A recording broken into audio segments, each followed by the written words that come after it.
last years of the 19th century, that human affairs were being watched from the timeless worlds of space.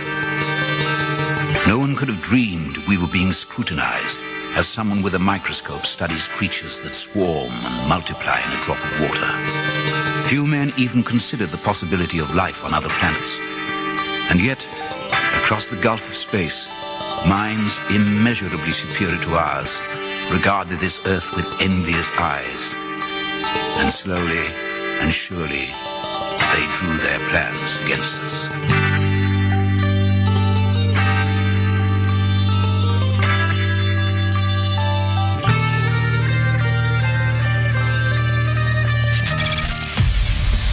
Broadcasting live from a tiny studio somewhere in North America. This is Dark Matters Radio Live. And now I give you your host, the silverback of ufology. Here's Don Ecker. And ladies and gentlemen, welcome to tonight's edition of Dark Matters Radio. Tonight is, in a number of ways, a very, very special show.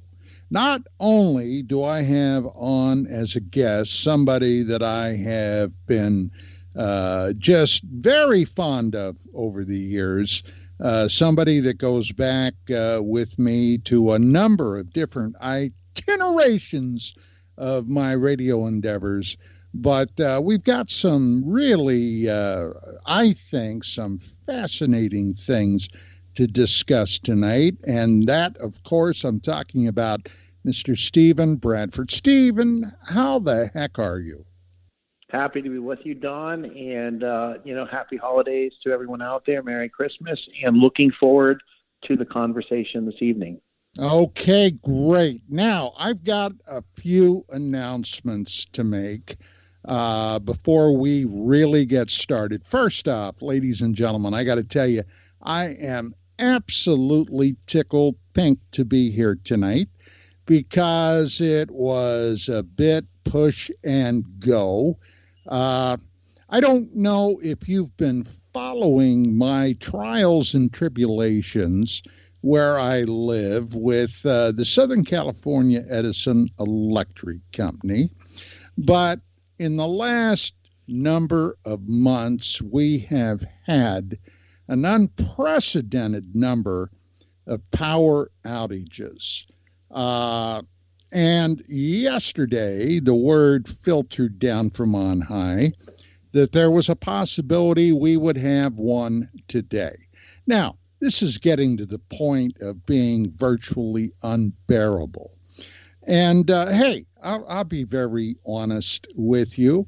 If you've been following my radio career, my writing career over the years, you know that I do not brook bullshit. But California has really fallen into the toilet, and it's becoming more and more apparent. You may be wondering, in the 21st century, I mean, my God, we went to the moon 50 years ago. Actually, a bit over 50 years ago. We went to the bloody damn moon, and they can't keep the power on today. Now, I'm just going to give you a very short thumbnail of why I think they can't keep the damn power on. First and foremost, California has become a progressive cesspool. Totally from top to bottom. That offends you? Well, God, there's not much I can say except tough shit. Because if you're not living here, you don't know. But that's true. And they hate fossil fuels. So, to just stick their thumb in the eye of the petroleum industry, they decided to shut down fossil fuel electrical energy plants. Natural gas, coal fires, get them out of here, by God. We're going to go with sun and wind and solar and all that business, except all of those technologies are not ready for prime time. They can't maintain it.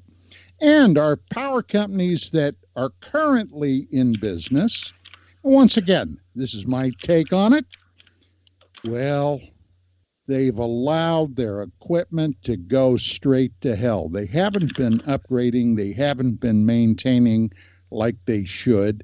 And when we do get a little weather, well, the bottom line is if they have a power cable that breaks, it starts a fire. It's already happened. They've already been sued. So stick it to the little guys like me and you. They shut the power off. Well, right now the power is still going on. And I'll tell you what, they've done a hell of a job for the generator industry, in case you're keeping tabs. Oh, and by the way, how do generators fire up? Well, how about gasoline? Propane, yeah. It's like the electric cars. They pushed the electric cars until so many people bought electric cars, they started losing income. How did they handle that? And by the way, where do you power up your electric car? Well, coal-fired power stations. I mean, if you think about it, it's crazy. Okay, that's off my chest. Now, the other reason I am tickled pink to be here tonight is today, as we do this show, December the 18th, is my beloved bride and my wedding anniversary. Yes, and as a little aside, you may not be aware of this, especially if you joined me in recent years, but my wife Vicki and I got married on my original radio show, UFOs Tonight. You knew that, didn't you, Stephen? Yes, I did know that, actually. Okay, well, I'm sure there are a lot of people out there that were not aware of that, but and they said it wouldn't stick. Here we are, all these years later, almost 3 decades, almost. So anyway, okay, that's out of the way. Now, tonight is also, ladies and gentlemen, the very last live show of the year 2020. After tonight, when we go off the air tonight, that will be it until the next year, which is coming up. Stephen, do you see a better year coming up or not? I can't imagine it could get any worse, but I'm not going to tempt fate, and I'll just leave it at that because I don't want to curse 2021. Okay. All right. That sounds fair. Now, this is our Christmas show. Also, along with everything else. Now, a number of years ago on Dark Matters Radio, but it was with a different network. Before I came over to KGRA,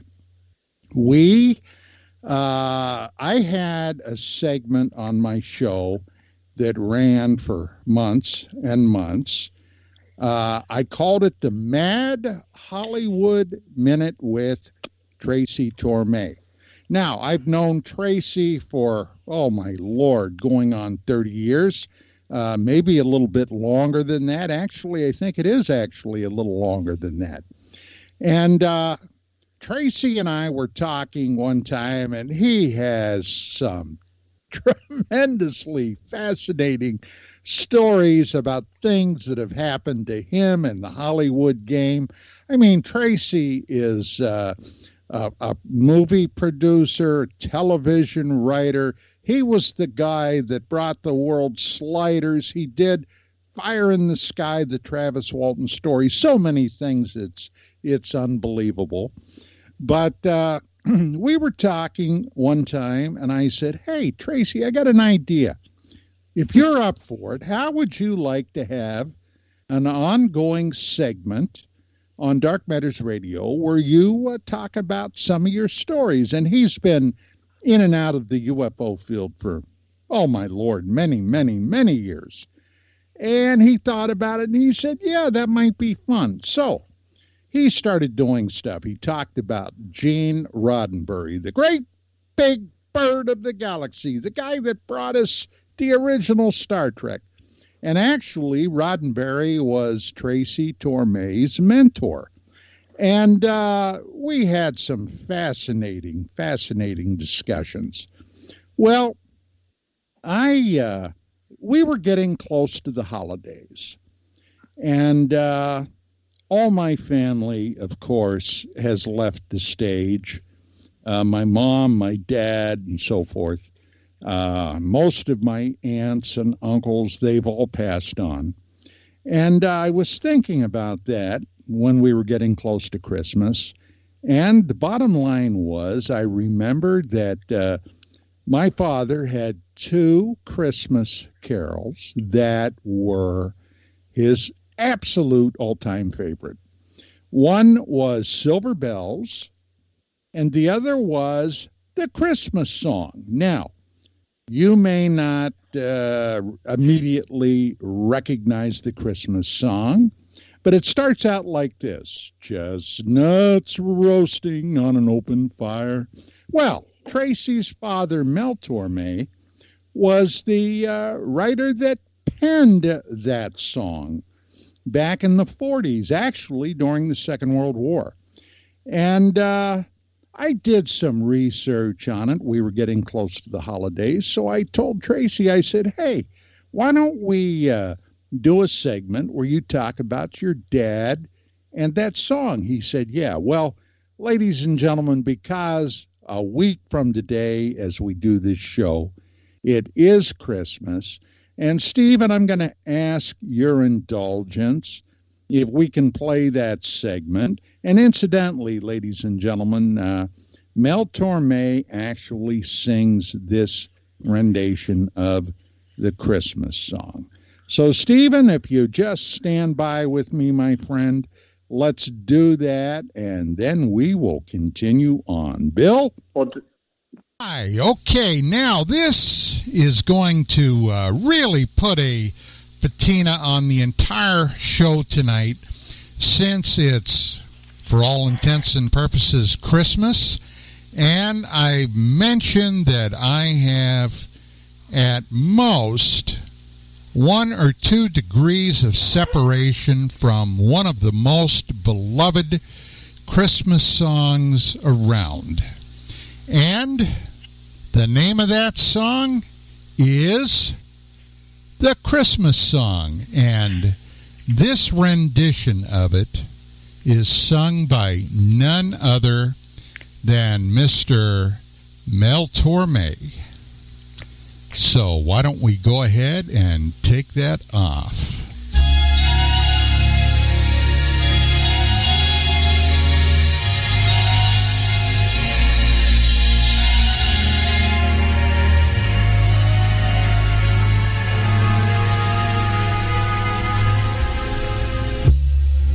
Chestnuts roasting on an open fire, Jack Frost nipping at your nose, Yuletide carols being sung by a choir, and folks dressed up like Eskimos. Everybody knows a turkey and some mistletoe help to make the season bright. Tiny little tots with their eyes all aglow will find it hard to sleep tonight. They know that Santa's on his way. He's loaded lots of toys and goodies on his sleigh, and every mother's child is gonna spy to see if reindeer really know how to fly. So I'm offering this simple phrase to kids from 1 to 92.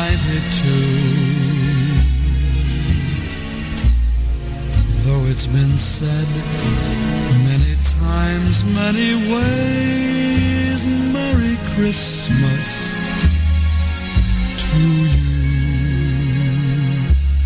Love and joy come to you, and to you your carol too, and God bless you and send you a happy new year, and God send you a happy new year.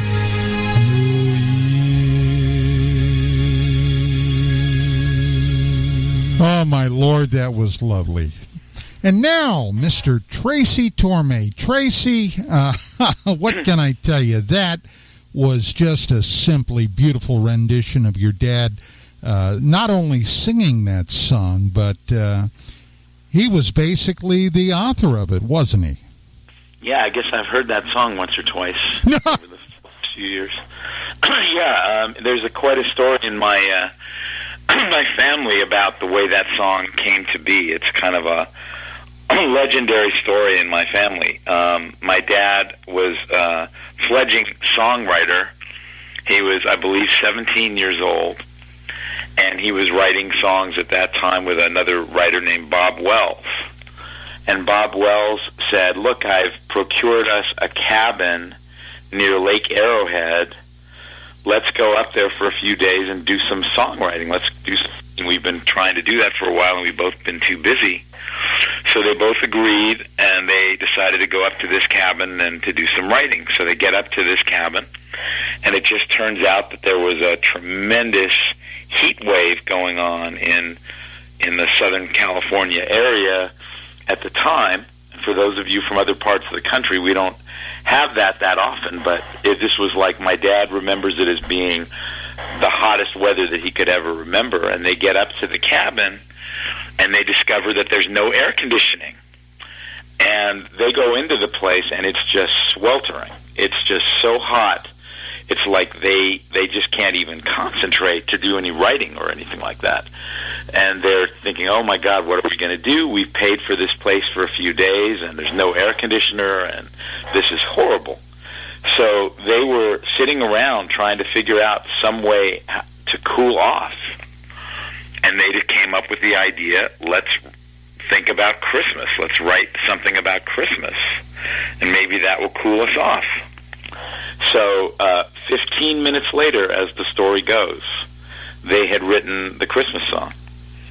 And then what's also pretty interesting is they came back into the city with the song, and the first person that heard the song was my dad's, maybe his best friend at the time, Nat King Cole. Nat King Cole had actually been best man at my dad's wedding a few years later. So they were very, very close with each other. And Nat Cole was the first person to hear the song. My dad said, I've got this new song. Hope you like it. We think it's pretty cool. Let's play it for you. So my dad sat down at the piano and played the Christmas song for the first time to Nat Cole. And the story goes that Nat Cole said to my dad, that's my song, okay? You're not taking that anywhere else. No matter what you do, that's my song. And he did the very first and in some ways the most famous recording of it. And it's gone on to be one of the most recorded songs in the history of the world. It's been recorded by so many people, and what will happen for us, my family, is we still get residuals, of course, for it. And every now and then something strange will happen, like Neil Diamond will put it on an album, or the Backstreet Boys will put it on an album, and suddenly our residuals will spike up. And then one night I was on an airplane flying somewhere, and all of a sudden there it was on my headphones, and it was Hootie and the Blowfish doing it. So it's like you never know who's going to do it next. Well, you know, it's funny, Tracy. My father himself, my father had two favorite Christmas songs. The first was Silver Bells. The second was the Christmas song. And his favorite rendition, and I was kind of surprised when you told me, was Nat King Cole. Yeah. My dad always thought that was the best rendition. The other great irony is, not only was it written on the hottest day of the year, by a 17-year-old guy, but my dad is part Jewish. So was Irving Berlin, I guess, who wrote White Christmas. So arguably the two most famous Christmas songs of all time were written by at least partially Jewish guys. Well, when I was doing a little research on the Christmas song, and among other places I went was up on YouTube, I did not realize that your father had worked very closely with Judy Garland. Oh, yeah. And there was up on YouTube, there was, from her short-lived variety show she had, a Christmas episode where your dad and a group of carolers come by her home, and they stop, they're singing, she brings them inside, and your father and Judy Garland ends up doing a rendition of this at her piano. Are you familiar with that? I'm sure you are. I've seen it many times, and it's famous because she actually screws up the words. And my dad, being kind of a smartass, says close like that in the middle of the song, like, oh, you came close on that, not exactly right. And she didn't seem to like it too much. He was just kind of having fun with her, but she said the word, she screwed up the words in the middle of the song, and he was sort of teasing her. And I asked him about it later, and he said she did not like being teased, so it didn't go over very well with her. Well, she looked like she might have been somebody that would be, upon occasion, pretty hard to work with. Yeah.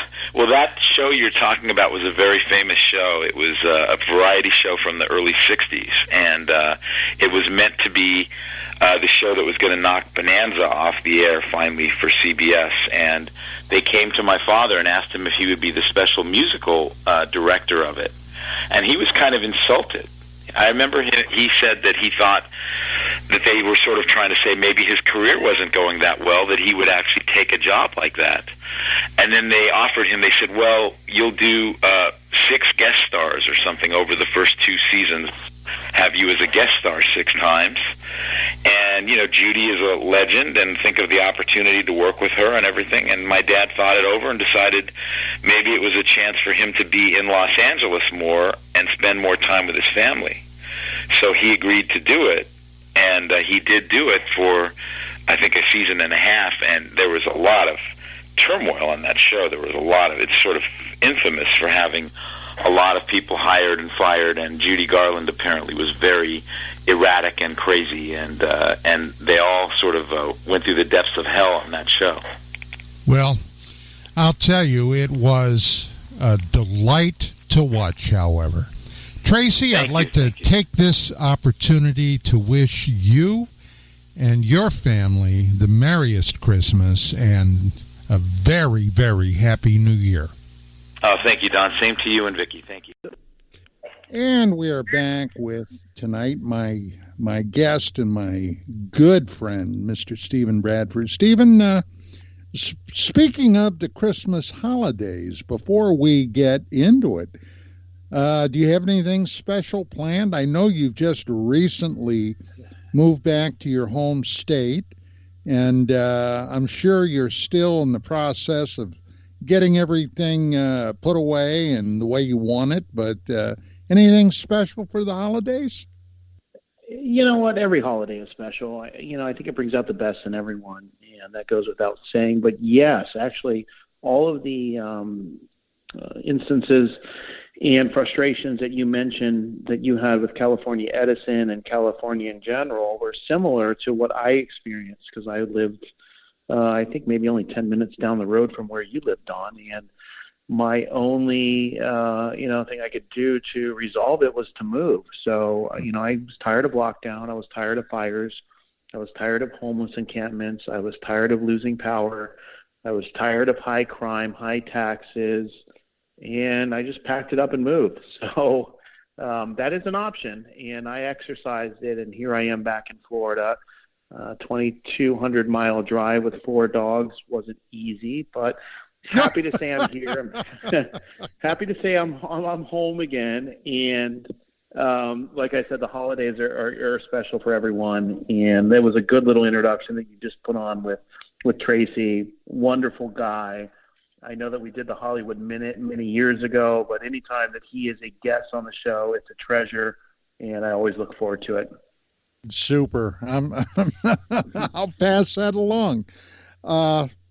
Now, this past week, I got a note from Stephen, and he had some things on his mind. He had watched the Joe Rogan interview, the entire interview, with James Fox, director, producer of the recent documentary, The Phenomenon, which is, I got to tell you, I watched it. I was extremely impressed with it. And with him was Dr. Jacques Vallée. Now, I had seen a clip of this, and I was not aware of where to find the entire interview. It was a bit over 3 hours. So Stephen told me, he said, Don, I'll send you the link. And he did, and I carved some time out, and I sat down and I watched that interview from top to bottom. And Stephen, I'll tell you what, that was one heck of an interview. Yeah, that was I think those were my same thoughts, and that's why I thought it would be interesting just to go over it and maybe compare notes, because I think that in years from now, that's going to be one of those interviews that's sort of like a watershed moment, one of those interviews that lives in so-called infamy, just because of the platform it was on, Joe Rogan, that reaches millions of viewers. And secondarily, it was by a host, again, Joe Rogan, who has an active interest in UFOs. You can't deny that, but he's not quite the level of a fanboy. So typically when Jacques Vallée is interviewed, it might be, and I love Greg Bishop, I love Radio Mysterioso, but Greg Bishop is a fanboy, and the Paracast had Vallée on, and they are fanboys. And you don't always in those environments get the type of questions, the type of prodding that you otherwise maybe would want to get from someone that has an active interest in the field. Maybe they're floating around the associate or bachelor level degree in this field, but not quite the masters or the PhD. So I think that when you have a host like Rogan, they tend to really push the guest in a way that maybe other people in the so-called field would not. And I think when that happens, you get an interview like we had on the Rogan podcast that you yourself just said was extremely good and enlightening. So, when I heard it, I was driving actually, I think through Texas and to Arizona, maybe New Mexico. I listened to it, and the whole time I was just like, I have to listen to this again. I have to take notes, because this is just one of those interviews. It's really hard to get Jacques Vallée in an interview, let alone a 3-hour interview, let alone on a platform with 20 million or however broad Rogan's reach is, and then have a host that's not just really going to cater to him because he's one of these idols within ufology, but really kind of press him a little bit. And I thought that it was a great interview. It was tough on him in many ways, and I thought that it was really something that maybe you and I could digest on this radio show tonight. Well, I watched it with a number of different hats on. Okay. Now, sure. There was one thing there, and this really piqued my curiosity, my interest, and my skepticism. Okay. Sure. Now, this was discussing the infamous situation that happened in South Africa, in Zimbabwe, with those school children, and the alleged landing of a UFO there. I mean, I say alleged because I wasn't there. I didn't witness it. But, sure. these kids, especially the children that had within arm's reach contact of these entities. Now, when they were asked by people like Dr. John Mack, and of course Dr. Mack is now gone, was killed by a hit-run driver in the UK, which, I was shocked, by the way, when that happened. Boy, I'll tell you, your mind can do a lot of crazy things, okay, considering, what all Mac was involved in. But Yes. Mac talked to these kids. Fox, as a matter of fact, had some clips of that. And Jacques Vallée, brought this up, and they were both very, very fascinated by the fact that allegedly these entities, through telepathy, pushed onto these kids the fact that technology is bad, okay? Technology can be very, very bad. And talking about the planet. Now, I got to say, Stephen, when I heard that, I immediately paused that program, and I sat there for a minute and I thought about that. Now, if we are to believe, that visitors allegedly, probably, where else would they come from? Another star system, or, I'll even go as far as saying perhaps another dimension. We don't know. But if these beings came here, how did they get here? Using technology that would blow our bloody minds if we knew how it worked, right? Correct, yes. Extremely advanced technology.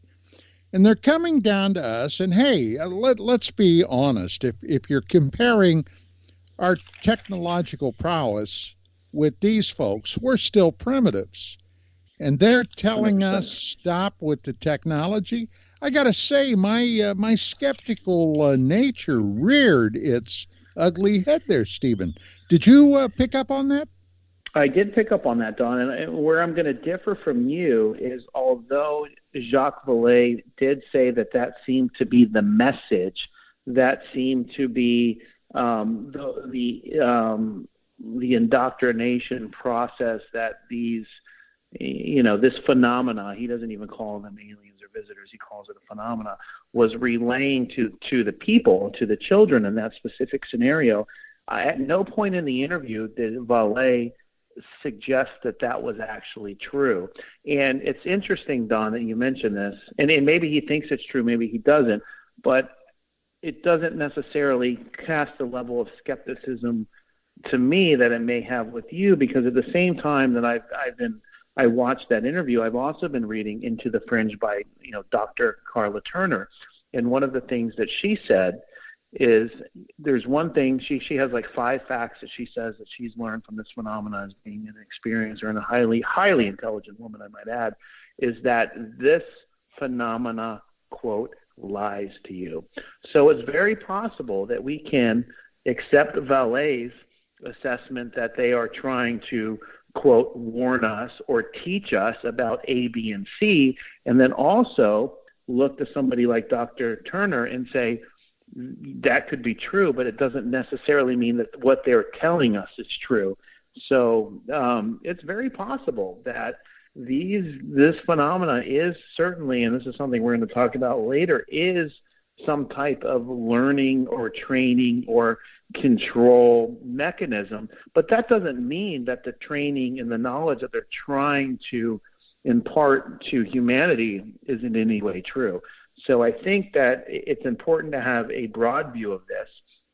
And I think if you watch that interview, it almost would seem as though there was an endorsement there. But that could absolutely be their case. They could be trying to basically, indoctrinate us into this belief system that technology is bad. But that doesn't necessarily mean that the technology is bad. It could mean that they have a nefarious agenda that they're trying to force onto us.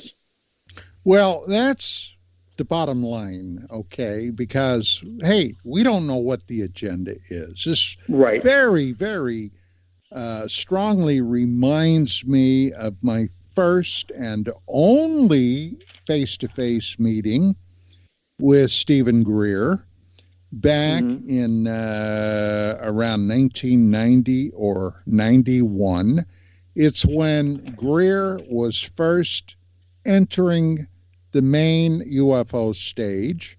He called my wife and I at UFO Magazine and asked if we would like to have lunch with him. We, of course, was familiar with Greer's name. We didn't know that much about him, so we agreed. We went down to Los Angeles, met him at a restaurant, sat down. The guy came across very congenial, okay? Very congenial, very friendly. And so we started talking. Suddenly, it became as clear as glass to me that, in my opinion, he was pushing an agenda. He kept reiterating, look, these aliens, quote unquote, these aliens are here for our own good.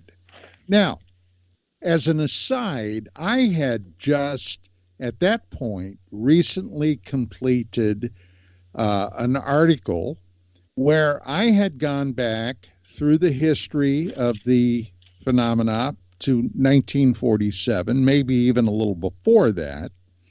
And my article was dealing with lethal encounters that happened, lethal and maiming encounters that had happened to various witnesses and people that encountered the phenomena through the years. Military encounters, civilian encounters, people that had died, people that had flat disappeared, people that had been severely injured, some incidentally from, and I'm going now strictly on memory, some had later recovered, some never recovered.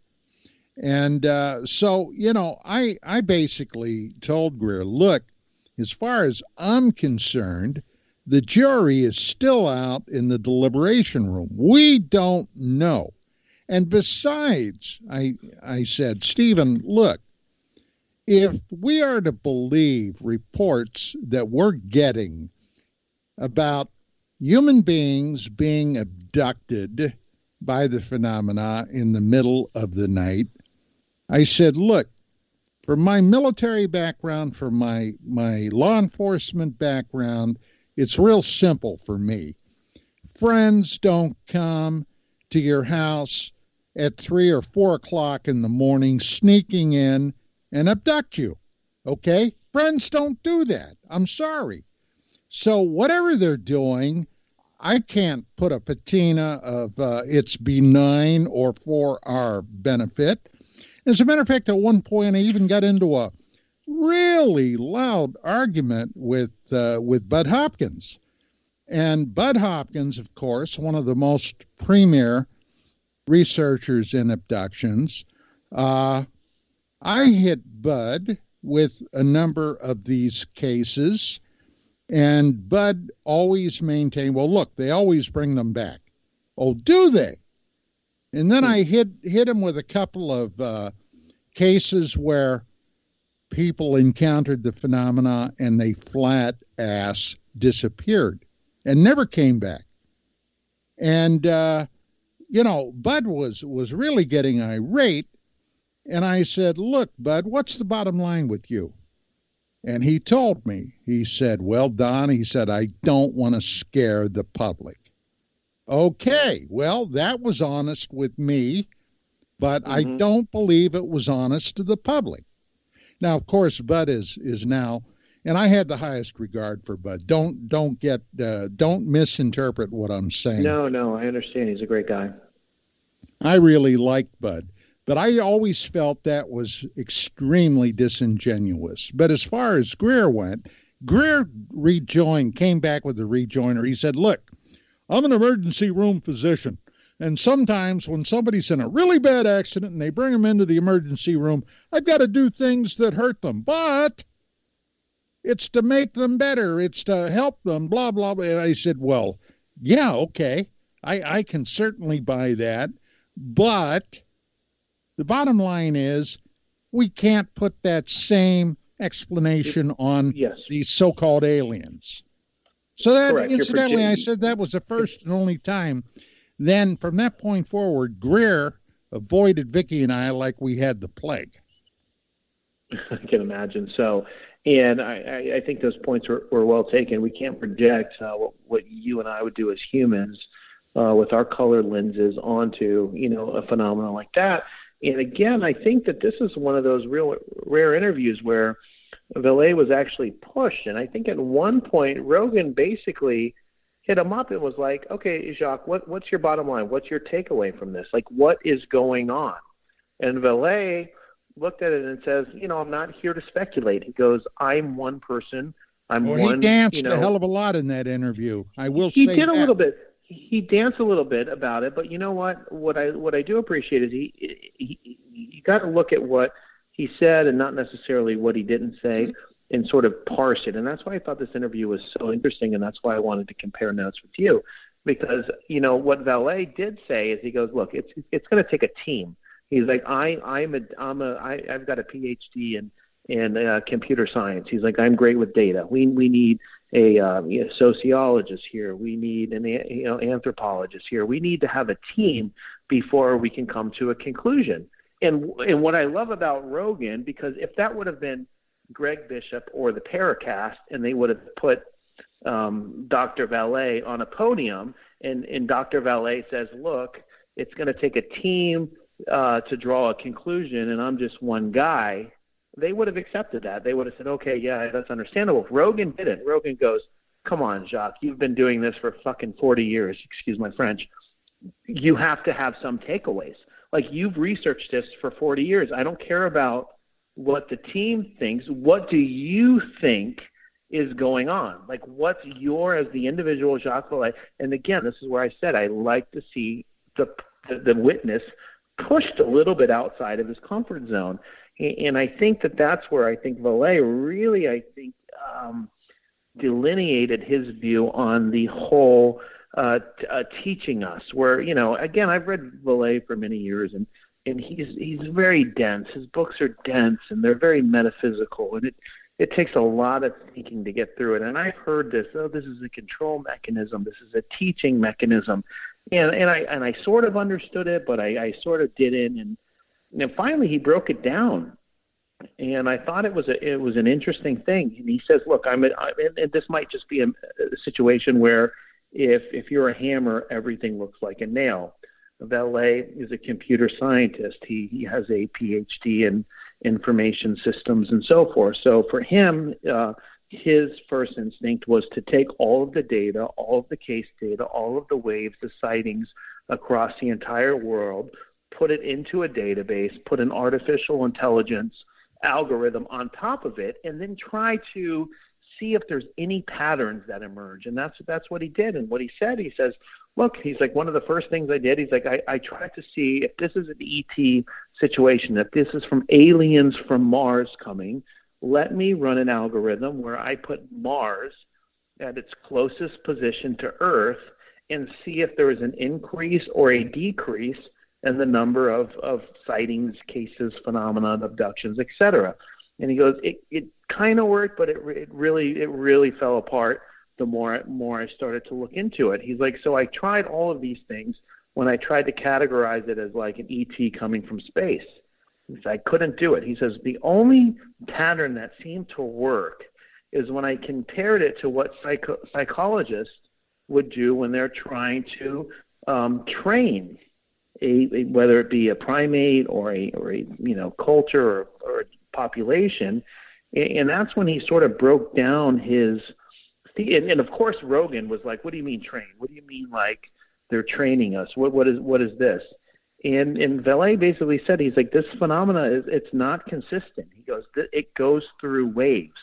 He goes, it might be a wave over Florida. It might be a wave in Japan. It might be very intense. He's like, and then it dies away. And I think we can all agree on that. It does happen in waves, whether it's in Gulf breeze, whether it's in the New York, whether it's in Mexico, it sort of goes through these waves. And he says, when I put my algorithm on top of the data, he's like, the only thing it matched up to is what we do in psychology when we're trying to structure a behavior, whether it's in a society. He's like, I'll just take a chimp, for example. He said, he's like, we might do this thing called schedule of reinforcement. You take the chimp, you want to train it to do something. He's like, you reward it. He's like, you might give it a fruit when it does a behavior. He says it works with kids, it works with adults. This is why we have advertising. This really works well on humans. You reinforce the action that you want to encourage. He says only if you reinforce it every time. If you give the banana to the chimp every single time, the chimp loses interest because he wants to move on to something else. So basically, he says you want to induce a behavior that's permanent. He's like, you have to introduce some level of randomness. So he says when he looks at the UFO data as a whole, not a singular case, not Bentwaters, not the wave over Florida, but when he looks at everything as a totality and he runs his algorithm, he says the way it presents itself to humanity is almost like it's a teaching mechanism that we would see in psychology, almost like a Pavlov's dog or something you would see in social sciences, where you're basically kind of indoctrinating or cultivating a certain behavior. And again, we don't know why this is, but he says that's the best explanation, the best summary, my best speculation as whatever this phenomena is. And he called it a consciousness. He didn't call it an alien. He didn't call it, something in a vehicle. He says this consciousness, this intelligence is interacting with us in a way that's trying to teach us something. But he didn't necessarily say that what it was teaching us was true or false. And it very well could be false. And going back to Carla Turner, well, couple of things I want to interject here. Yes. Number one, when you mentioned Filet talking about, for example, every time Mars and Earth came in close conjunction, yes. Would the sightings increase? Would they decrease? Abductions, the whole schmear. Okay. And he basically said it's inconclusive. But back in the 50s, okay, in one of Kehoe's books that he wrote either in 53 or maybe 55, they were getting ready. The National Geographic Society, was having their big shindig. They were going to, if I recall, Africa. And Major Kehoe, Donald Kehoe, who was directing the National Investigative Committee on Aerial Phenomena, NICAP, Kehoe pointed out that every 23, 24 months, when Earth and Mars came in close conjunction, sightings of the UFO phenomena increased dramatically. Were you familiar with that, Stephen? No, I wasn't familiar with. You know what? I can't say I wasn't familiar with it. I'm sure I've heard you say that before because it has some familiarity to me. And I will say that Valet did say it almost worked. He says that hypothesis almost worked. He said it was close. He said, but the more he dug into it, it started to break down. So in a way, it is in line with Kehoe. That was one of his first things. He said, I started off thinking this is vehicles, structured vehicles from Mars or some other planet. They're coming to Earth. So let me run my algorithm when Earth is closest to Mars. He says it worked. It kind of worked. It was close. There was some similarities, but ultimately it did break down in certain areas. And I don't know where. He didn't go that deep into it. But yes, that's a really interesting. Now the other thing, and I've got to give Valet credit for it. because a lot of people, especially people that have been in this field for a long time, have never really addressed the aspects of apparent hostility on behalf of the phenomenon. And Vallée wrote, I forget which book it was now, but it came out roughly 20 odd years ago, one of his books, where he had gone down to South America, especially in Brazil, and documented cases where people were harmed, injured, wounded, and I don't remember if some actually died or not, but people out in the bush, in the jungle, that were literally stalked by technological objects, shooting them with what appeared to be laser beams. And I know you know about that, Stephen. Yes. So, yes. I mean, this was something, I got to give Vallée credit. A lot of people wouldn't have done that. Bud Hopkins, I don't think, would have done that. And others, who's to say? But, you know, I was very happy that he went that far. Right, and I think that kind of brings it back to the point that I made in my last, long interjection, is that the Vallée didn't really put himself in any specific camp, like these are totally here to save humanity, they're here to teach us. I mean, he basically flat out said, no, I've seen instances where they've actually harmed and hurt and killed humans. And if you saw Rogan and Fox, you're like, really? When? And he was like, oh, in this situation, in this case in South America and in Brazil.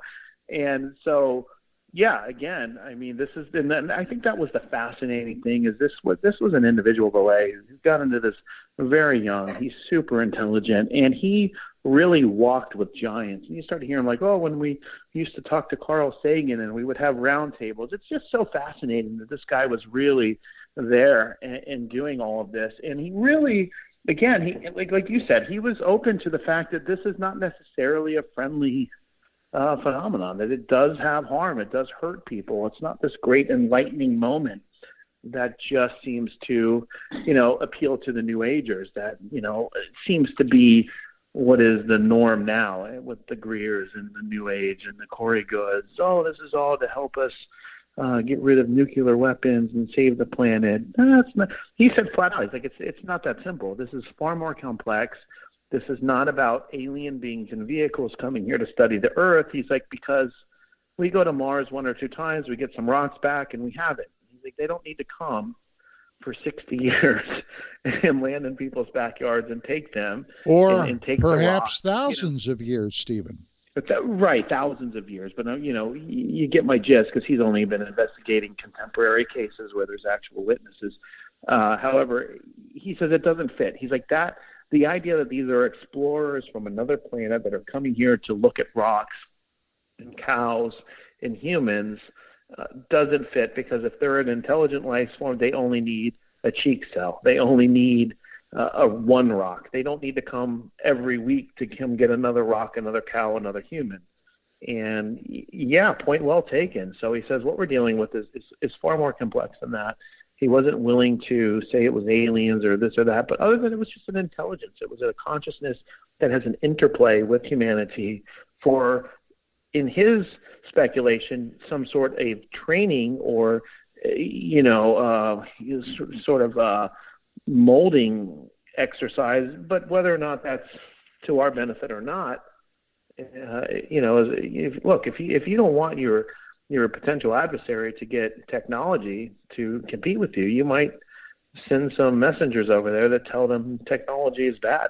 It's very possible. Yeah, it is. And 10, even 15 years ago, I would never have believed we would be where we are today. I just would not have believed it. As a matter of fact, too many times over the years, and I recall myself saying this a number of times, my greatest fear was that when I leave this earthly plane, I won't know a heck of a lot more about this topic and subject than when I first started. And that's always been my fear, because for decades we've done nothing but spin wheels until 3 years ago. And suddenly the whole dynamic seemed to change. Would you agree with that? Yes, I would agree with that, and especially from our perspectives. I mean, as members of the general public, it just seems like all this information is coming at us, and it's very captivating, and it's from the right sources, and it's exciting. It's very exciting. And I thought one of the really interesting things, again, to bring it back to the Valet interview, was when he talked about 20 years ago, he had a well-placed source, somebody that he trusted, that worked in high technologies and had one of the most advanced outsourced, labs to look in and examine metals and materials. He says, listen, I have an individual that I've known quite a long time that came to me 20 years ago because he had one of the most advanced labs in the world.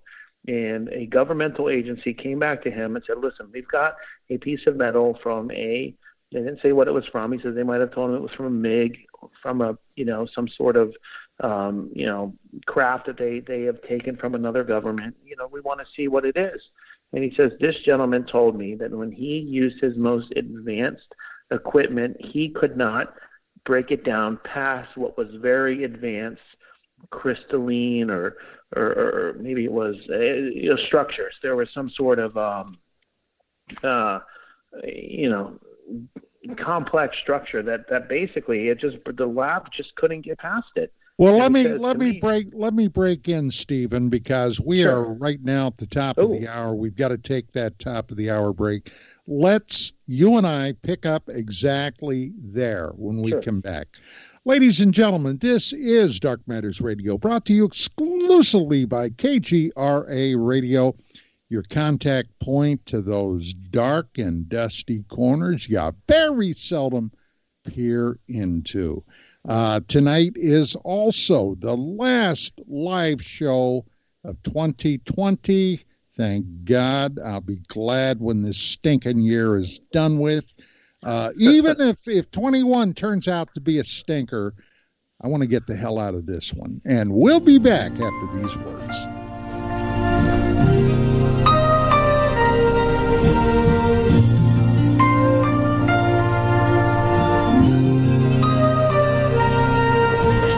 Come, they told me, ba-rum-pa-pum-pum, a newborn king to see, ba-rum-pa-pum-pum. Our finest gifts we bring, ba-rum-pa-pum-pum, rum-pa-pum-pum, rum-pa-pum-pum. Peace on earth, can it be? Years from now, perhaps we'll see the day of glory. Hi, folks. It's troubling times, and fear is pushing emotions, which in turn pushes health the wrong direction. Do you ever get an ache because life is uneasy? Try Life Change Tea at GetTheTea.com. Life Change Tea works on your digestive tract, helping to move food through quicker and comfortably so your health is spot on. Life Change Tea may not help with world issues, but it will help with your digestive issues. A glass a day helps keep the intruders away. So, change your life today. Log on to GetTheTea.com. That's GetTheTea.com. If your health game is off, get on by ordering Life Change Tea. GetTheTea.com. And while you're on our site, look around at the great non-GMO organic supplements. And if you're a sales shopper, go to our specials page and see what's for you. I've been drinking the tea for 12 years, and I'm sure glad for its health benefits. Again, that's GetTheTea.com. GetTheTea.com. The tea that makes you go. The Liberator Rocket Heater will heat your home for free. The highly efficient Liberator Rocket Heater has no moving parts. It's safe and strong, constructed of quarter-inch steel. So like all things made in the USA, it's built to last. Uses any kind of wood, sticks, even scrap in its gravity-fed firebox. And it heats workshops, homes, garages, outbuildings, industrial areas, and barns. Watch the video of this blast furnace stove in action. Visit rocketheater.com. That's rocketheater.com.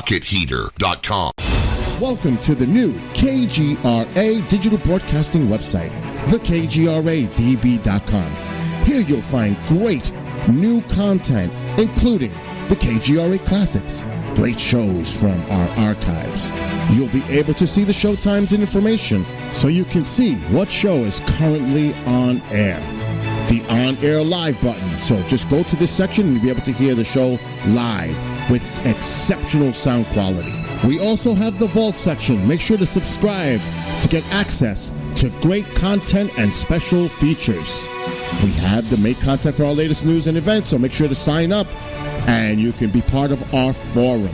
So make sure to check out the new KGRA digital broadcasting website, thekgradb.com. We look forward to seeing you there, and we hope that you enjoy the new website.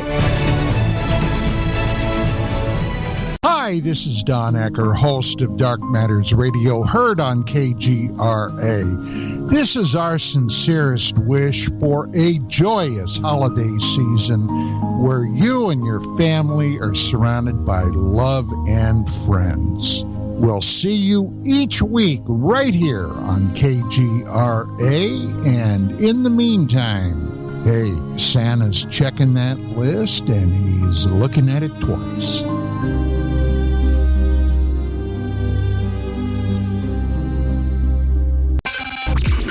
Mainstream media's most wanted. KGRAradio.com.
Stephen, we were just listening to, it's got to be and has been since it premiered in 1967, The Royal Guardsman Snoopy's Christmas.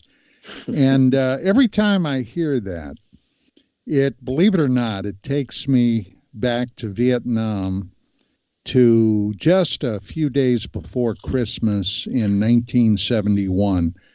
I was stationed up on the demilitarized zone in a camp up there when our commanding officer, who was down south of us in Quan Tri, contacted us and said that I had to get down to Quan Tri. And it didn't say why, So, okay, we made arrangements, and I got a Jeep came all the way up to the Z, picked me up, and drove me back down to Quandary. I get in there. Now, you got to remember, I've been out in the bush. I mean, I probably wasn't smelling too good. And my jungle fatigues were filthy, okay? And I'm wondering just what in the hell's going on. And I'm thinking to myself, well, maybe at least I can get a shower or something, maybe find my cleanest set of dirty fatigues. And I go in to see the CO, the old man, and he tells me I had a crisis in my family. I had a family member that was in the hospital at death's door. And he asked me, he said, the Red Cross made arrangements. Do you want to go home? Now, do I want to go home? Okay, right before Christmas, Vietnam. And I'm thinking to myself, geez, do I tell him, does the Pope want to pray on Sunday, you know? So anyway, they did the thing. I got another ride down to our parent unit in Phu, and I did get that shower, and I did put on my cleanest set of dirty fatigues, and I got a flight from Phu down to Saigon. Then for the next 14 hours, I sat in the airport waiting for an airplane to go anywhere. And I'm honest, anywhere to get me out of that country. Finally got one to Guam, got to Hawaii. And then I said to hell with it, and I bought a ticket, and I flew home back to Pennsylvania. Well, make a long story short, my family member died. And, okay, the day I left to go back overseas, and my mother was just bouncing off the walls. You don't have to go back. Well, yeah, Mom, tell the Army that, I don't have to go back. And if I would have waited one more day, one hell of a blizzard hit the next day that literally locked central western Pennsylvania down for a week, okay, or longer. But I missed that, and then I got back overseas. But, I always think about that when I hear that Snoopy song. I mean, yeah, not the same, obviously, for me, but wow, what a set of circumstances there for you to sort of be pulled in such, just critical directions. It's, you got Vietnam is its own animal, and then you got to deal with, life-changing family trauma on the other, and then have to try to make those decisions and then go back. I mean, these snowflakes today can't even survive wearing a mask or dealing with it. I'm serious. It's true. I mean, if we had to try to win a war with what our population is made up of today, I mean, God help us, Lord help us. Thank God. I don't know. Thank God we're not at war. Oh, it would not be pretty. No. There's not many Don. Hey, Don. There's not many Don Eckers under 48 years old walking around the United States today that can go out and do what your generation did for this country. And yeah, I mean, it's anecdotal in the sense that you're just trying to relay what the song meant to you, but I think there's a larger, sort of message there that we're just so backwards right now. I can't. Well, the same thing. I digress. We were saying the same thing, Stephen. Now, this will just give you an idea.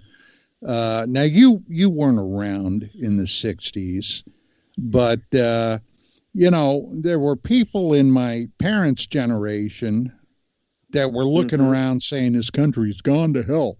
The anti-war marches and the demonstrations against Vietnam and all that business that was happening then. My God, if we had to fight a war, well, we are fighting a war. Well, yeah, but it's not a war like I was in, And I'll never forget my old man came to see me graduate from basic training. Now, my old man had retired from the Army in 68. Okay. I went into the Army in 69. All right. And he was there, at basic training, when I finished, him and Mom came to see me graduate. And I'll never forget, he said, well, by God, they better not send you to Vietnam. Well, that's where it's happening. Yeah, I know, but how long are they going to dick around with Vietnam? He said, we beat the shit out of the Germans and the Japs in 4.5 years. Yes, yeah, and sadly, and I think you would agree with me, that was back when, the politicians had less influence on what was going on the ground, and Vietnam became a political war that was mismanaged by the bureaucrats. Had they let the soldiers on the ground do their job and listen to the generals, I think we had a little different outcome there. Well, I'll tell you, I was appalled. Look, I don't want to get off into the weeds. No, but who cares? But I was appalled. It's your radio show.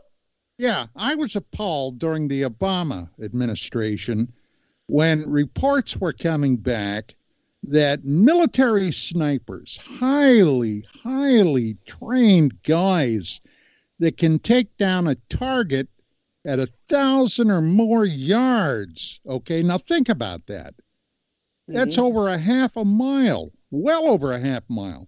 And they would have to radio back to get a lawyer, a military goddamn lawyer, to sign off on whether they could shoot or not.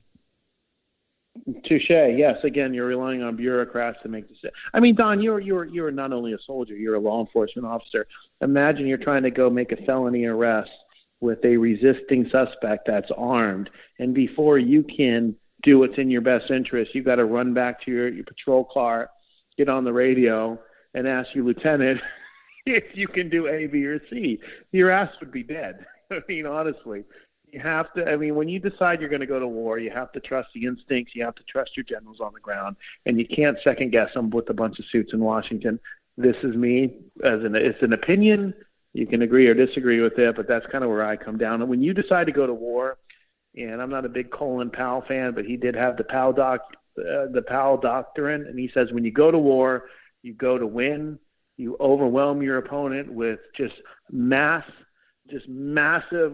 onslaught of everything that you have, and you come home. You win the war. You accomplish the objective. You don't go over there and screw around and nation build and do all that. Started in Korea. Okay, it started with Harry Truman in Korea.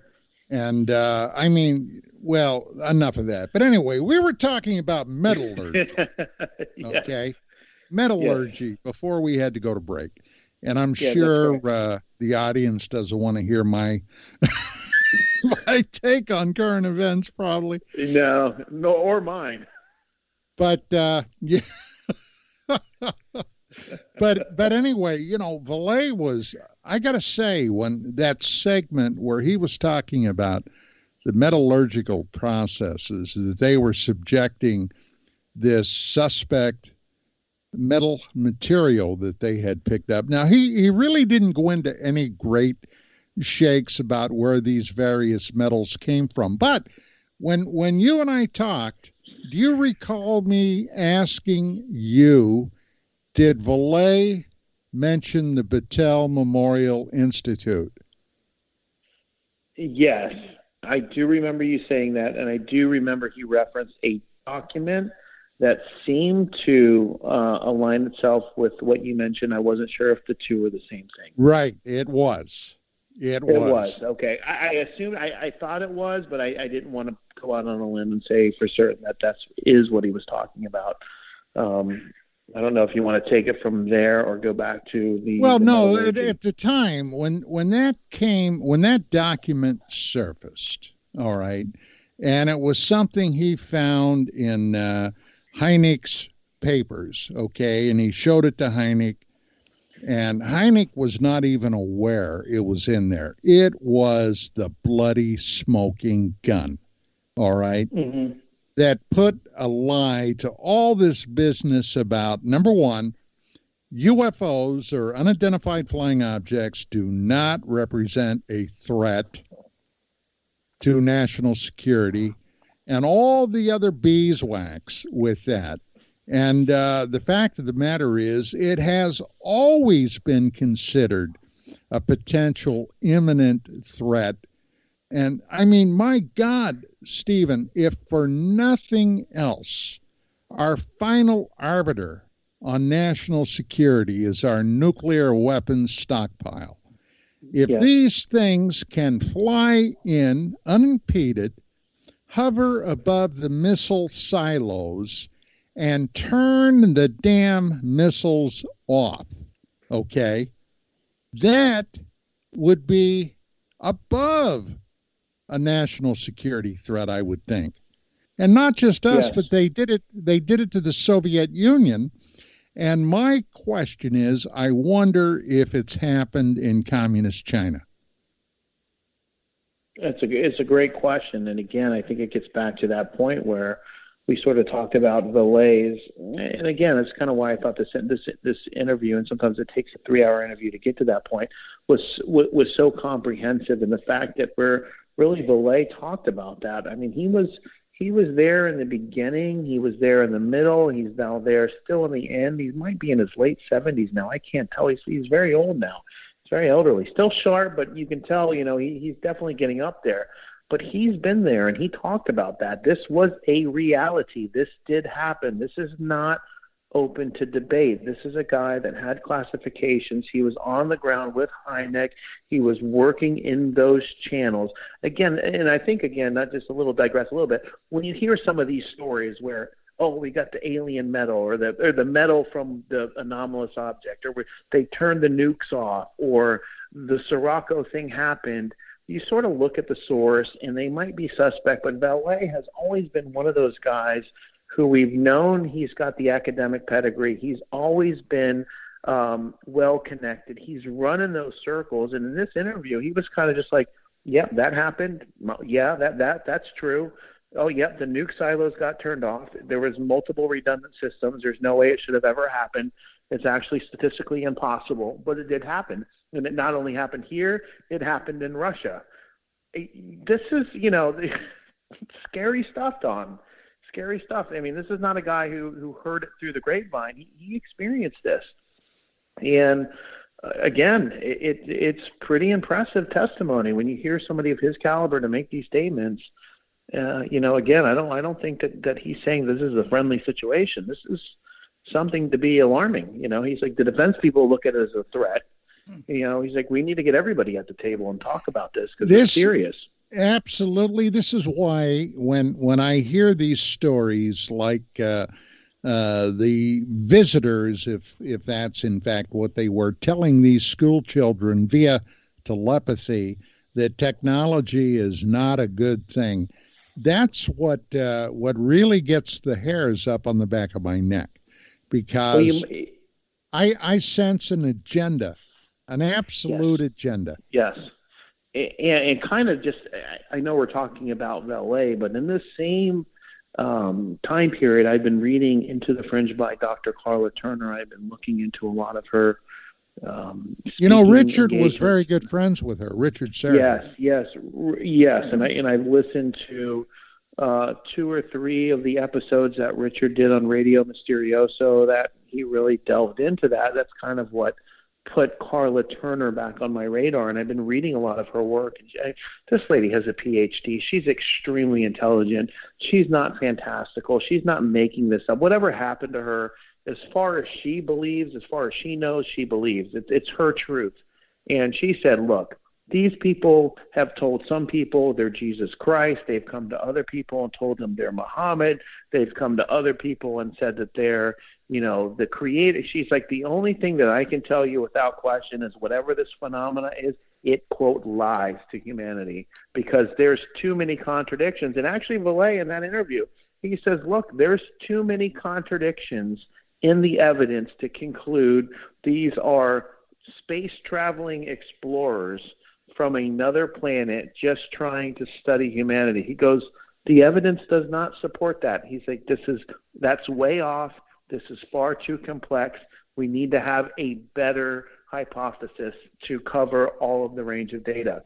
So again, as I'm listening to Valais, I'm listening to Carla Turner, And I'm wondering, like, yes, there could be very well a teaching mechanism that's attached to this phenomena. However, that does not mean that teaching mechanism is truth.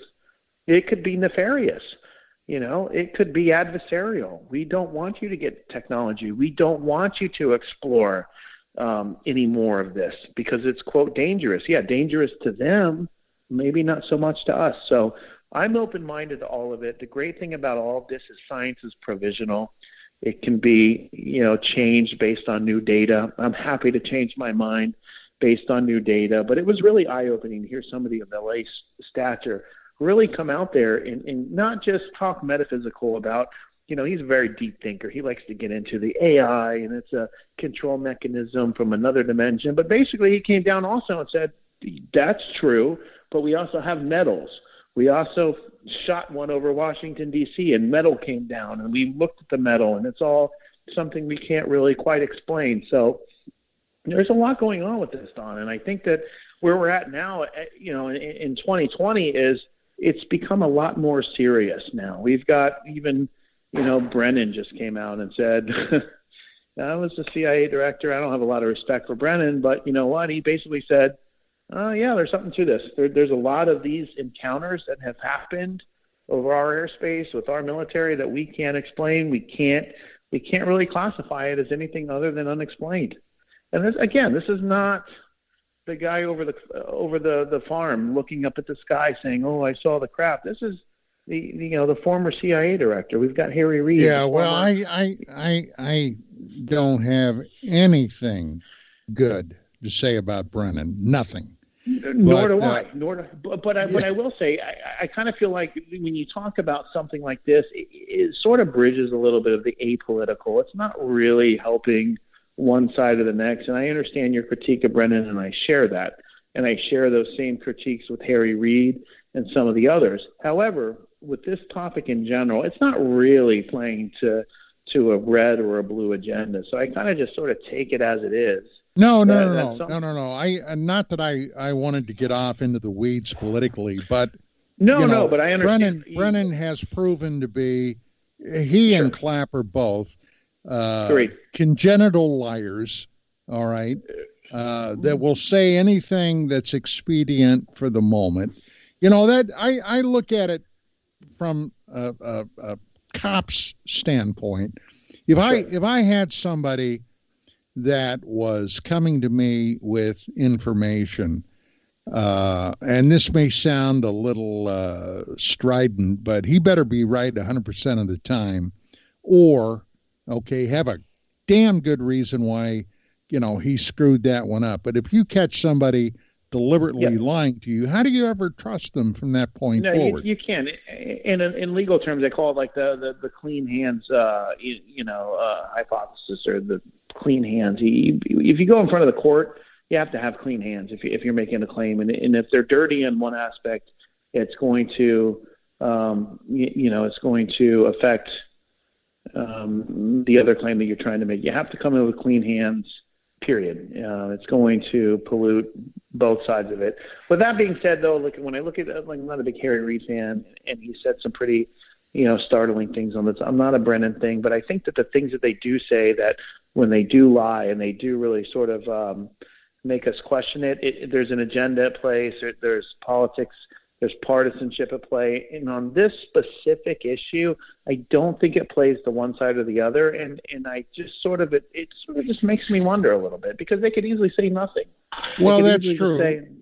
That's true. Right, but our conversation right now leads me to the point where I have to mention two things. Number one, these alleged ETs, or whatever they are, coming forward, and giving information, and the contradiction that we have gotten from, over the years, many different witnesses, suggests, to me at least anyway, that there are more than one group at play here. One group of quote-unquote visitors.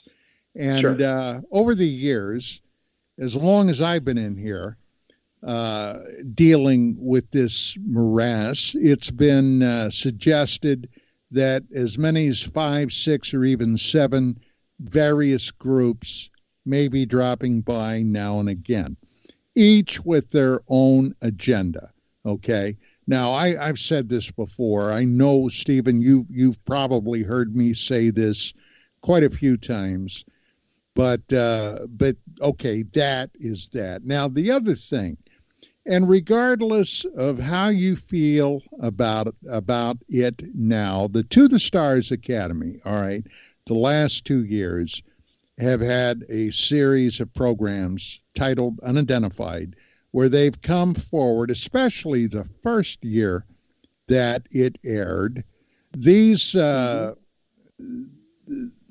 investigators, and they all were pretty highly qualified if you take out the Blink 184 guy, all right, yes. Who I don't even know how the hell he got involved, but, you take people like Christopher Mellon, you take the guy from the Skunk Works, Hal Puthoff. It's impressive. Oh yeah, these Lou Elizondo, these guys have been around the block. Now, with that being said, every episode of that show ended up on one note, and that one note, and I can remember talking to you about this.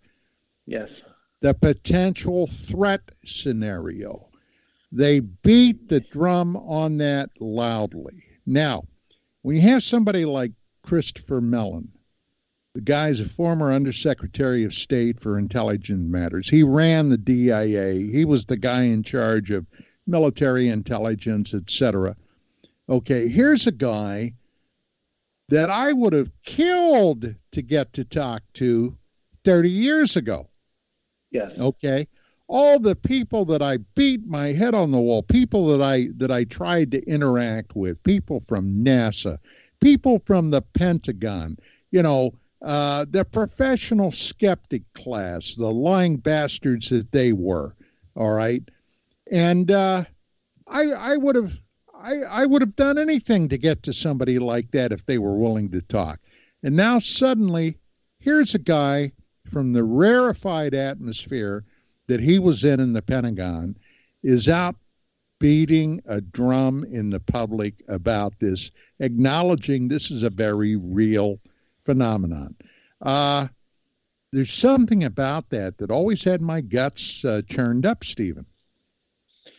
Yeah, and myself as well. And I think you hit the nail on the head when you said that show just seemed to really push the narrative of a threat, and it's true. If you watch that show, they really categorized the data, the new data that was coming in, the data that hit the New York Times front cover, the Tic Tac, the incursions they had over the Nimitz, and the fighter pilots that engaged these unknown crafts as a threat.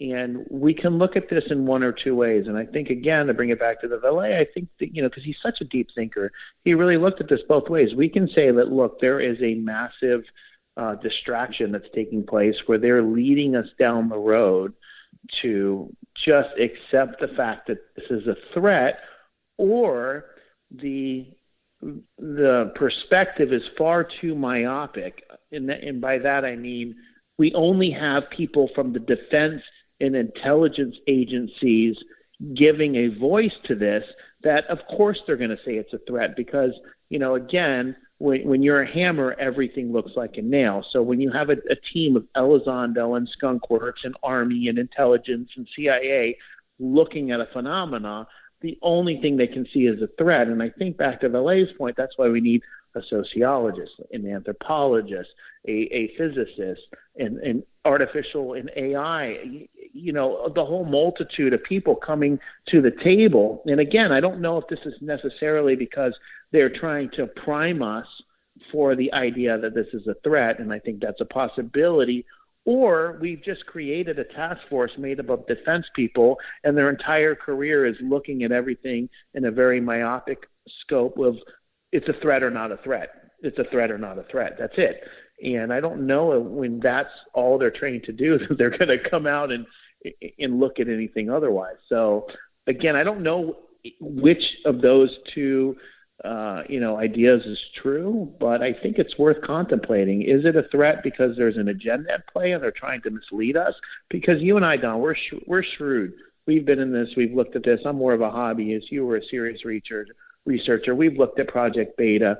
We know the disinformation. We know that there's active operations in play to mislead the public.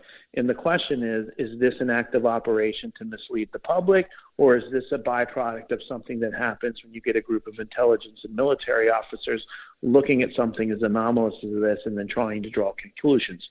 Are they just going to automatically go back to their training and say, this is a threat, or is this something larger, some sort of, disinfo operation? That's kind of where I'm at. I don't know which it is. Well, I have been thinking about this almost daily for over 30 years. And I think back, I have been fairly well blessed with having a pretty meticulous memory. And I can pull a lot of things out that I've seen or witnessed or heard over the years. And one thing that I found myself going back to is over 30 years ago when George Knapp of KLAS TV, Channel 8 down in Las Vegas, came forward with his series of reports on Area 51. And he brought out this guy in electronic blackout that he called Dennis, who later was identified as Robert Lazar. And Lazar, when he really started to talk about this, one thing, and I've thought about this many times, was these guys were doomed to failure from the get-go on investigating and researching this alleged technology because of the way the powers that be had them set up. They could not confer with each other. They could. It's the same thing today. Okay, you've got this little group over here looking at this widget, and with no background on the widget. Here's a widget. Tell me what you can find out about it. And over here, there's another group that's looking at a different widget, and they're not allowed to cross-pollinate with each other. Nope. They don't even know what the hell's going on. And they're basically flailing at the dark. That's not the way to go about it. And any scientist will tell you that's not how science works if you want to get to the bottom of it. Hell, when we invented the atomic bomb, you talk about high security, classified material, etc. But these guys were able to work within the scientific paradigm, right? Yes. Mm-hmm. So what they're doing now, which takes me to the Thomas Wilson, Eric Davis brouhaha that blew up over a year ago. Okay. Yes. Did Eric Davis, did he really have a meeting with Thomas Wilson, head of the DIA, in the parking lot of EG&G in Vegas years ago? And later, the notes from and I'm convinced, number one, that it happened. All right. Oh, me too. I am dead to rights convinced.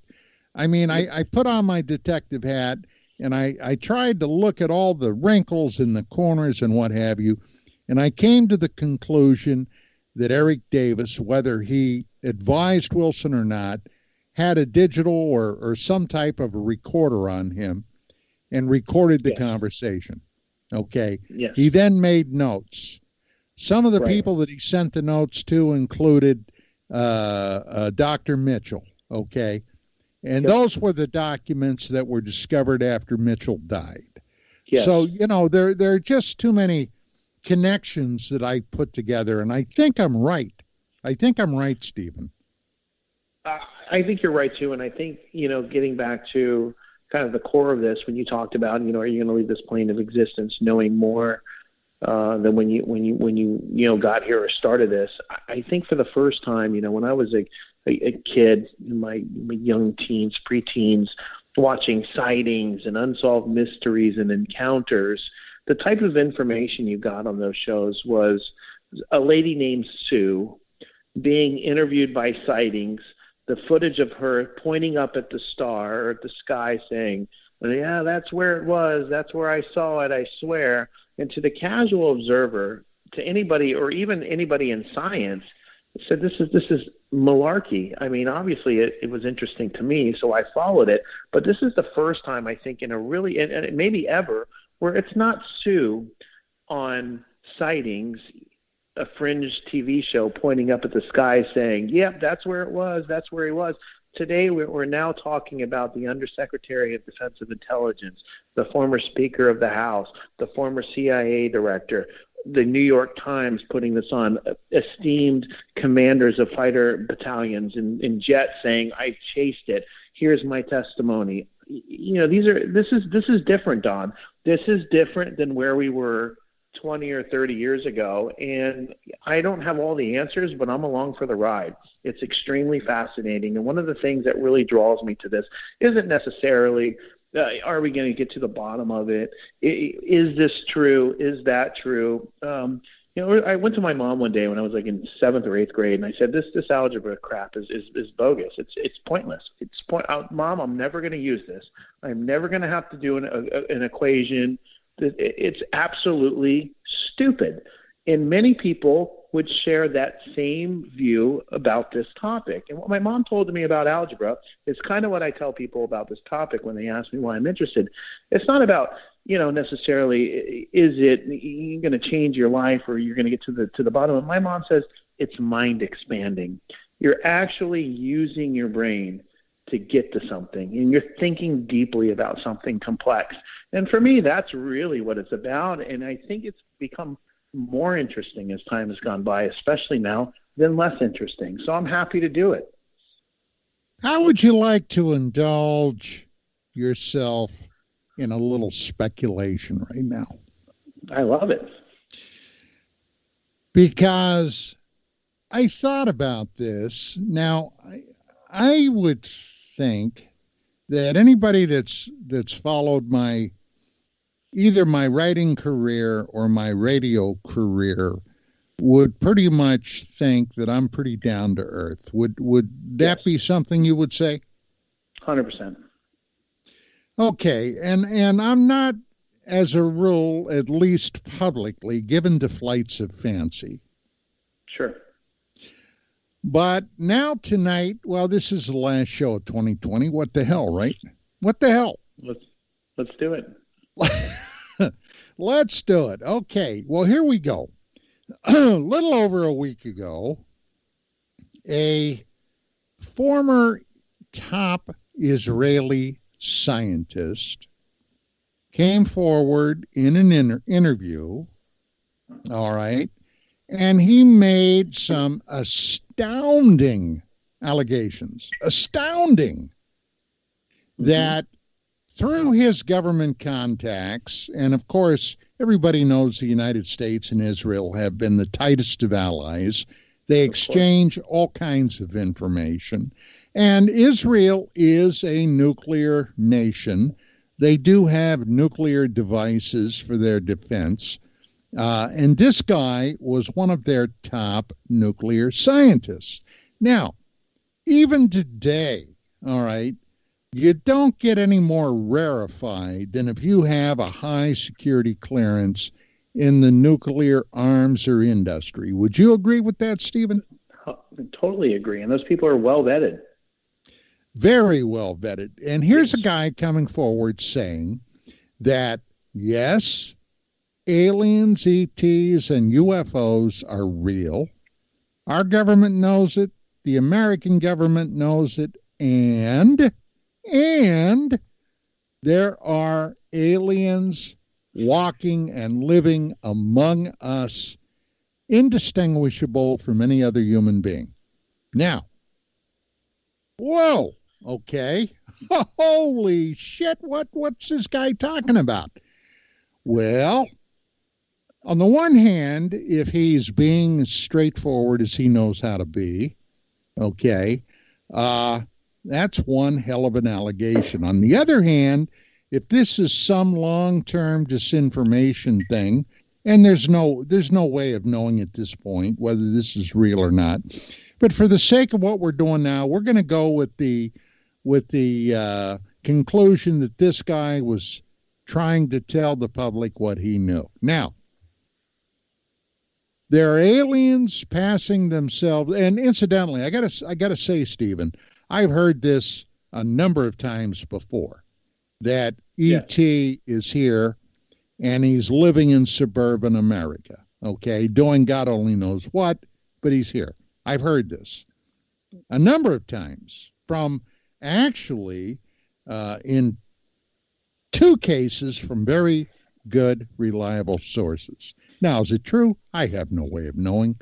But we're gonna go with the temporary conclusion that we're gonna go with the suggestion that it is true. Now, if there are more than one group of visitors coming here, each one, admittedly, from my standpoint, with a different agenda, this could mean any number of things. Now, if they're here, whether our people know it or not, it would seem to suggest, at least to me, that they would want to get higher up in the food chain.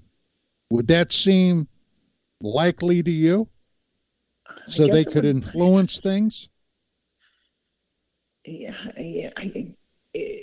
The only problem I have with that, I feel like we're projecting what we would do as humans onto what maybe they're.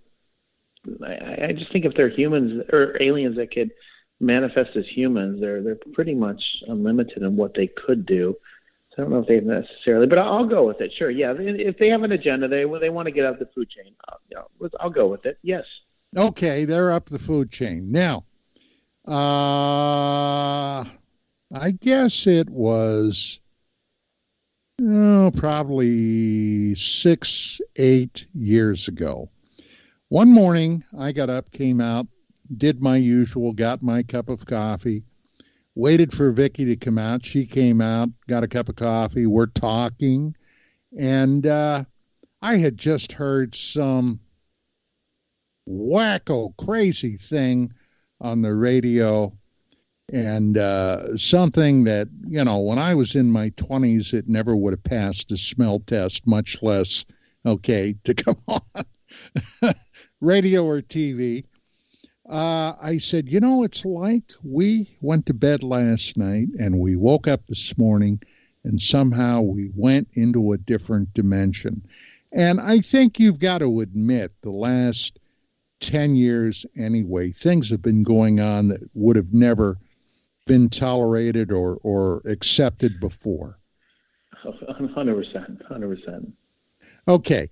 So what if we have people here that are trying to point events in a particular direction and not necessarily for our benefit as Americans, as human beings? And hell, it could be in England, it could be in Germany, could be in who knows where, it could be anywhere.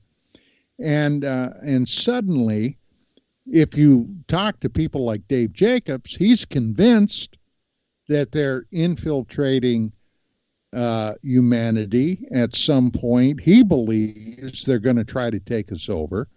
What if he's on to something, Stephen? I'm sorry, I got a little sidetracked. Are we talking about extreme leftists or aliens? No. We're talking about aliens. I'm joking. There was a little sarcasm there. Okay. Yeah, I mean, ultimately, if there's agendas at play, that's certainly a possibility. And certainly if they can manifest themselves as some sort of human, it is possible. But it's funny that you mentioned that, because I thought about that too, Don, because the world just truly seems upside down. And I'm not getting any younger. And I know that I've heard those things, when you get older, time speeds up. And just time feels different today. That's the only thing I can say. And this might be Just part of the human experience. As you get older, time feels different. I've heard that before. Time speeds up. It's just, like you said, it's almost like you woke up one day and it just felt different. And it's not only with time, it's like that with politics, geopolitics, economics, even the UFO topic. Like everything just feels different. And, if we're going to have a thought experiment and say, are there higher beings here with an agenda to influence and change things into their benefit and not necessarily ours? Would we expect to see things like this, or would it be possible? Certainly. Absolutely. I can go with that. Well, now, I haven't heard anything about Dr. Chaim Eshed in the last few days. Have you? No. I mean, again, these flashpoints, these stories come out, they percolate, and then they go away. And we talked about this a few weeks, maybe a couple months ago. It was about the Chase, the CIA guy, Chase, was it Chase Daniels? Chase Brandon came out with his what would normally be a blockbuster account. I was in the CIA archives. I came across some documents and I saw photos of the actual alien bodies. This is shocking to me, and I'm going to release it. And he did, and it was in the news for about a minute, and then it went away. And then we've got this guy now from the Israeli, high up in the Israeli intelligence, saying, even more outlandish things or more, whatever.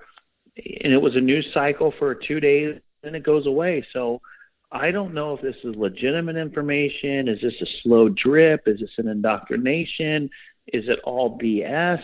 To bring it back to what I said earlier, it's all mind expanding. I don't know what it means, but boy, is it fun to sort of sit back and think about it and challenge yourself a little bit.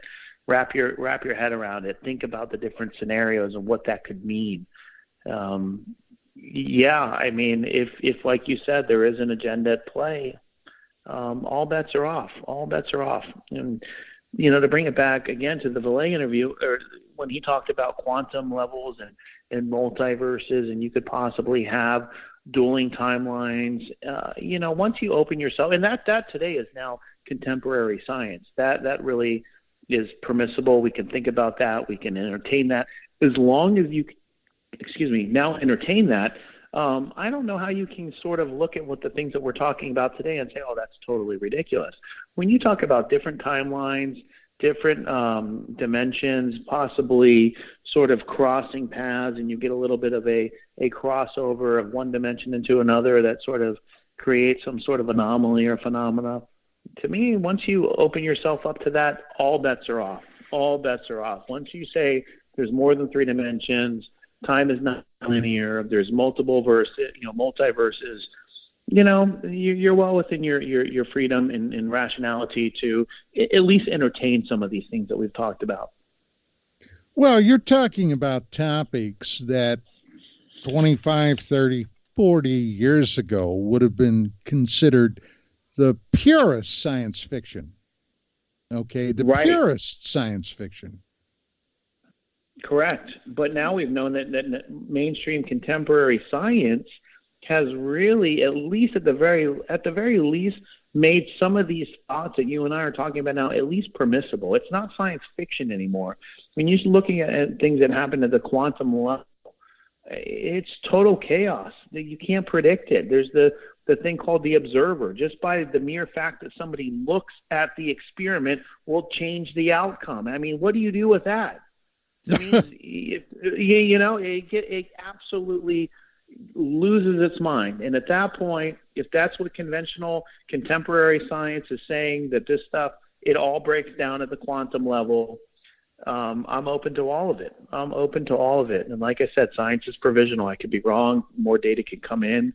We can understand it better. But as for now, I think it's great. I think it's great that we can think about these, talk about these things, and not just have it be based on Sue pointing up at the sky, but now we've got not only mainstream science seemingly to back it up, we actually have people on the ground that are in a position to know, to say, at the very least, yeah, there's a little bit more to this than maybe we would have admitted a few years ago. Well, the technology that was given a public viewing from the Nimitz encounter, from the Atlantic Ocean encounters with another carrier group over there, some of the pilots that were interviewed, and I'm talking about the Unidentified series. These guys were interviewed on that.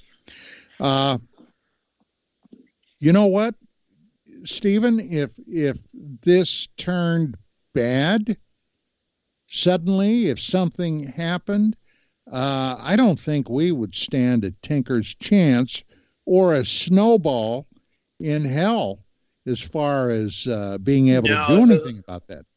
It doesn't seem that way, does it? And I think what's interesting as well is if any one of those people that you just mentioned, Commander Fravor or Mellon, or, if they were to testify that they saw you and I, rob the Ralph's grocery store, their testimony and their reputation would be almost unimpeachable without a major defeater, Vicky saying you were home. Like their testimony in the court of law and any other issue would be enough probably to put many people in prison. And here they are coming out saying that they chased a tic-tac that seemed to defy the law of gravity.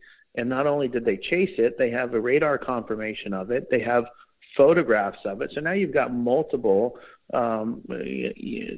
witnesses, so to speak, one being visual, one being electronic. You've got the data on the ground. It's multiply attested to now. And I don't, again, for me as a thinker, I don't know quite what you do with that. It's not more just like I saw a light in the sky anymore. We've got trained observers and high technology with great sophisticated systems chasing these things, photographing them, confirming it by radar, being debriefed. The debrief matches what the previous pilot saw the night before and the night after. I can't tell you it's aliens from Mars, but I'll tell you it's sure as hell interesting. Yeah, it's beyond interesting, and it has a potential, well, goes beyond potential, an impact that would affect every human being currently alive on planet Earth today. Agreed. There's a bigger picture here, too. So we can look at the individual cases, and they're fascinating. But if you start to look at it as a big picture, the ramifications of that really grow outside of it. So, well, again, I used to believe. Look, when I was growing of an age, we were saturated with futuristic advanced television programming, Star Trek, yes, and then Star Wars, and all of these science fiction programs, that movies, television. I was convinced that human beings, at least here in the West, were conditioned to accept the idea of extraterrestrials. Mm-hmm.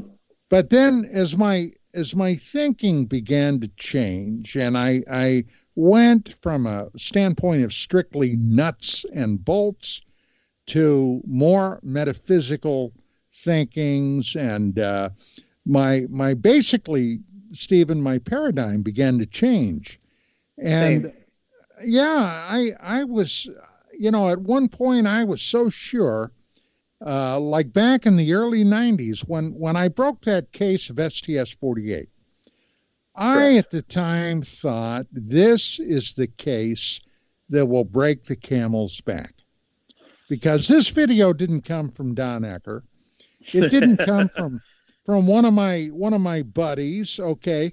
This came from a damn NASA feed. What's it show? It shows a bogey, an unidentified object. It shows what appears to be something technologically advanced shooting at it. It shows the bogey taking violent evasive maneuvers, and nothing. It was like a flash in the pan. Boom, it's there. Boom, it's gone. And I couldn't believe that. And that's when I really was convinced the fix was in. Yeah, and it could be all of the above. It could be, like Valais said in the interview, it's too complex. The conclusion has to be more complex than just visit it, because it doesn't, that hypothesis, the ET hypothesis, does not account for all of the data. It just doesn't account for it. I got some bad news, Stephen. I got some bad news. We are 45 seconds from end of show. Unreal. Time flies. Any final thoughts, my friend? Just look, I know it's the last show of the year. I want you to know, look forward to every episode, looking forward to the 2021 episode, and I'm really hoping we can put this year behind us and get to a better one in 2021, and I really appreciate you ending 2020 with me. Well, I'll tell you what, buddy, we're going to have you back again, because I've told you before, I wasn't lying. It's always a pleasure to have you on, and it's always a pleasure to explore that brain of yours. Ladies and gentlemen, that's it for tonight. Look, everybody at KGRA, myself, my wife, the dogs, even the dogs, wishing you the happiest of holiday seasons. We will be back, God willing, and the river doesn't rise too high in 2021. That's it for tonight. Merry Christmas, Happy Hanukkah, the whole schmear. We'll see you next year. God bless.